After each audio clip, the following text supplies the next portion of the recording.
If you remember, the Loco was having trouble on the hills. The wheels were slipping on the steepest bits, and that's no good. The obvious first step is to link both pairs of wheels together. That way all 4 wheels are driven instead of just 2. Now it would have been nice to use coupling rods for this, but I am assured that they're much more complicated than they appear. It seems they need to be set up very, very precisely, as do the axles and the wheels, or they will just jam up and bind instantly. So I'm going with sprockets and chain instead. Again, very easy on a square shaft. With a round shaft going through a round hole in a sprocket, you need either a taper lock hub or a keyway, or else you need to weld it on, which obviously isn't very practical sometimes. But a square hole sliding onto a square shaft doesn't even need to be particularly tight, and it still works.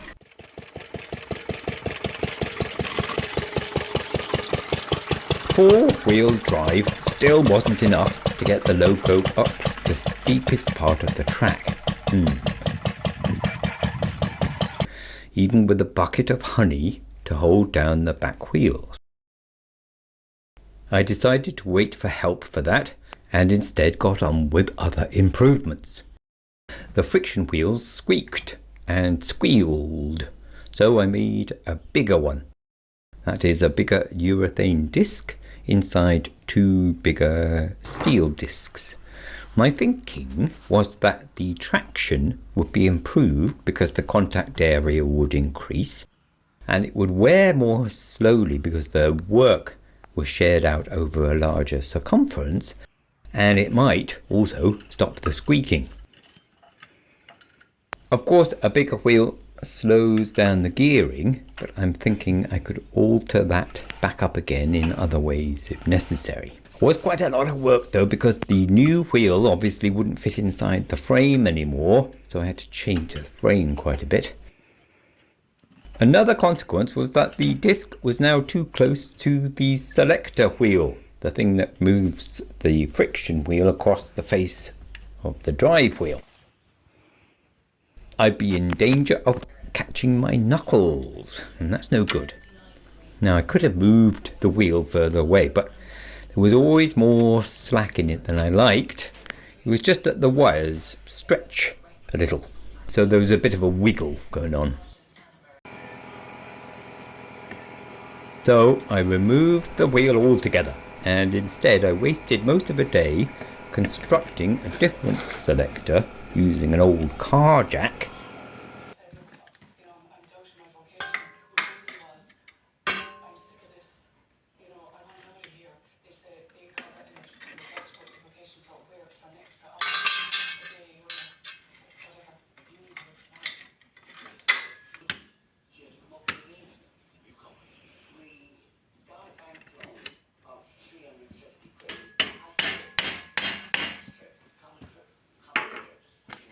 Turning the little handle on the top pushes or pulls the friction wheel sideways.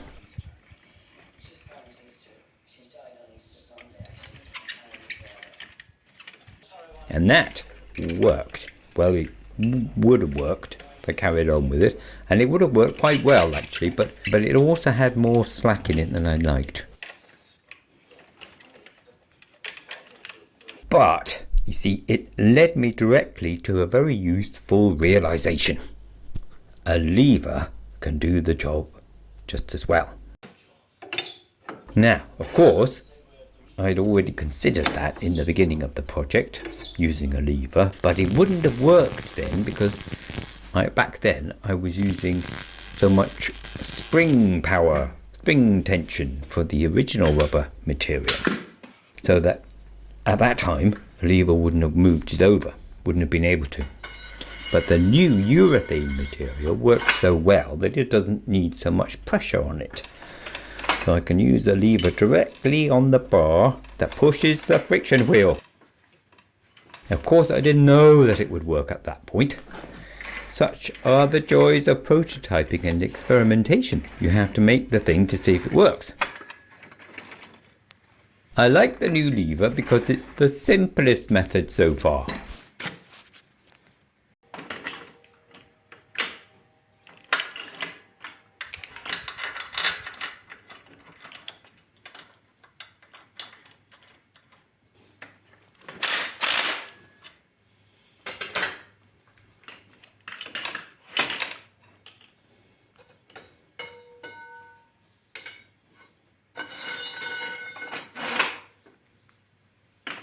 I reinstalled the friction wheel and its bearings, and I would have tested it then, but it was time to make the dinner.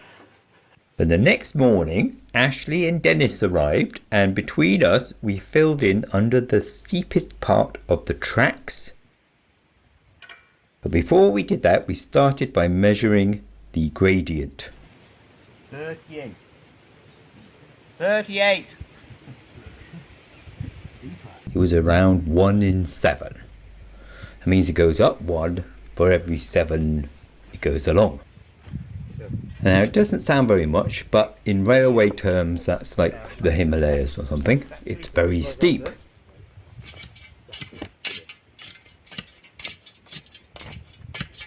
Lovely.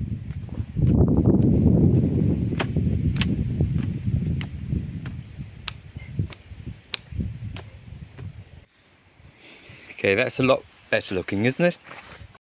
Lots of wheelbarrow loads went in and under the sleepers to lift the track.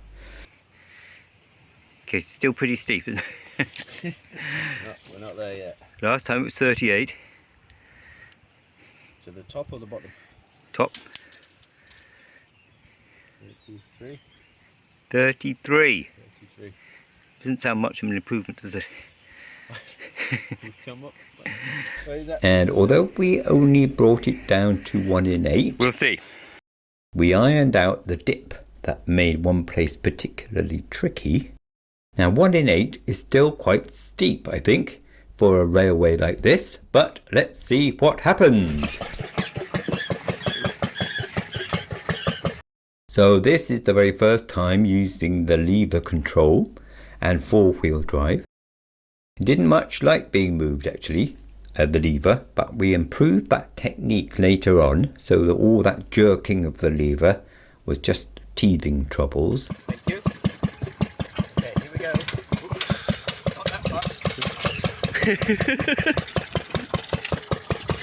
Come on, baby. Come on. Try both. Try both.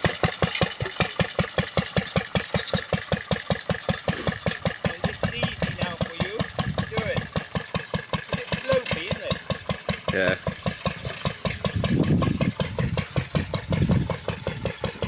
Oh, come on! Come on! Oh, yeah! Whoa! Okay, I'll come back down again. At speed! Open it right up. Straight into the garlic.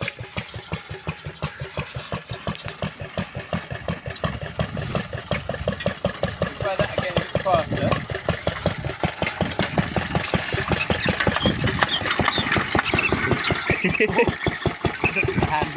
skidding to a halt.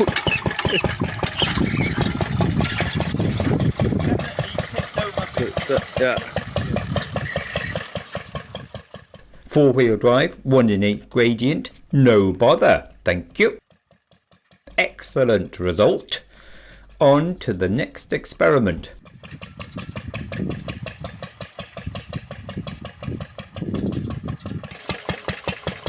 We reassembled the double bogie wagon with the flatbed platform in between and took it up to the top of the field.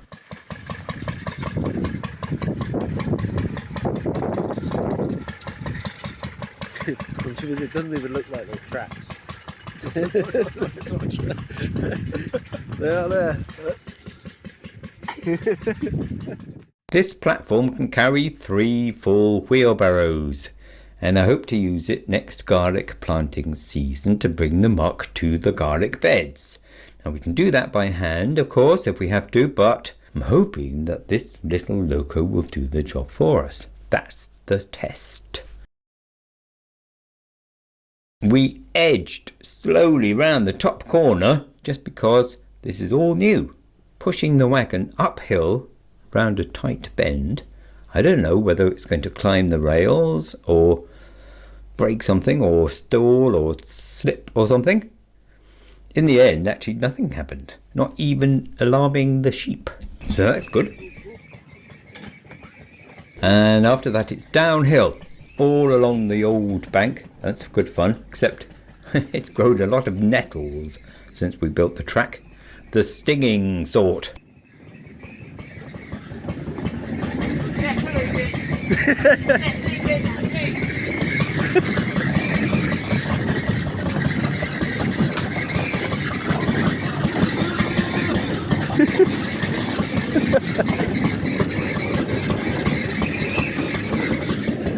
Oh, we're flying!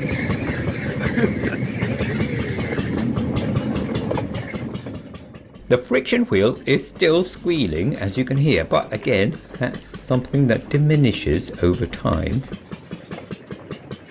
It's a strange thing. You might build something completely from scratch and know it inside and out, and you've thought about it day and night while you were building it, but you still have to learn to operate it. Isn't that interesting?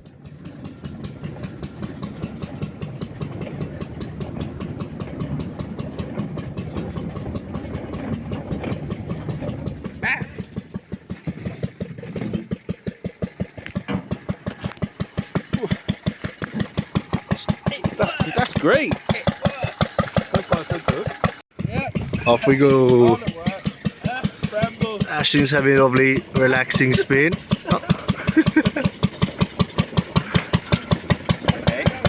Here's the conductor.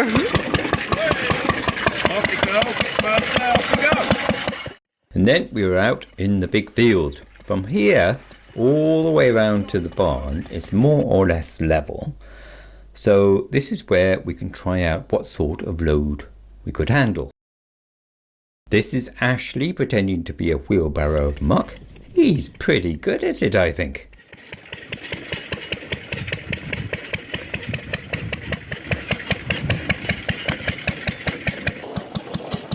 From here on, it's a bit like going into the jungle. So I definitely need to do some clearance work before venturing any further.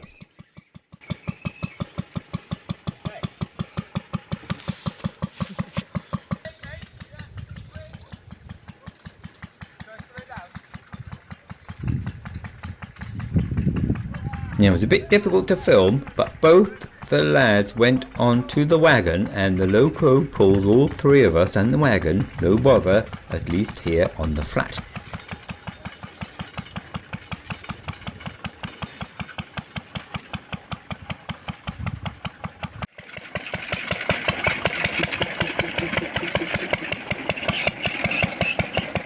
Then Dennis had a go at driving. Hold on. What do you think? Brilliant. Absolutely fantastic. And around now we realise that you can just let go of the lever and generally it stays in position. And there's far less squealing going on if you do that. It seems happy enough, doesn't it? Which is interesting too, isn't it? And that makes driving easier, even easier. You just need to hold the clutch lever up and away you go. And if you fall off or something happens and you let go of the lever, then the loco just stops.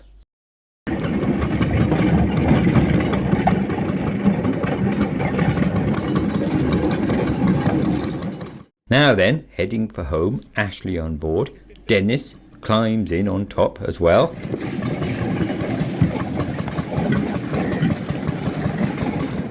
So far so good.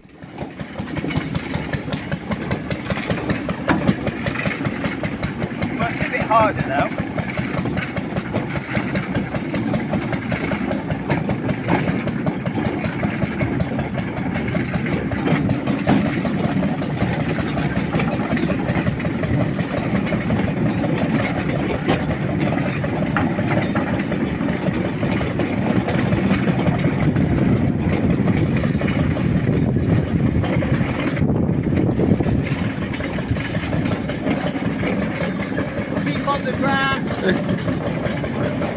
Ooh, sheep on the track. We do the videoing.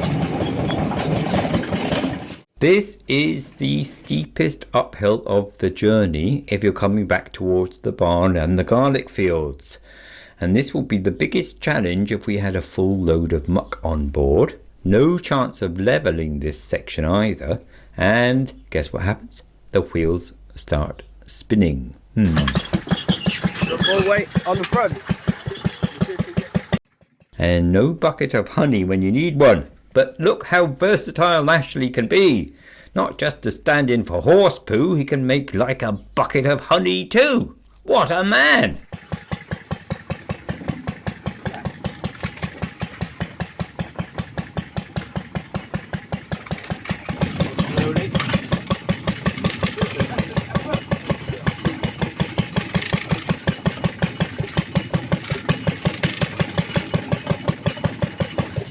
Good job, Wade. So, the friction wheel is working better than ever, actually, and traction and pulling power seems to be perfectly adequate on the level anyway, and it even brakes nicely on the downhills. But uphills could still be the Achilles heel of the whole project.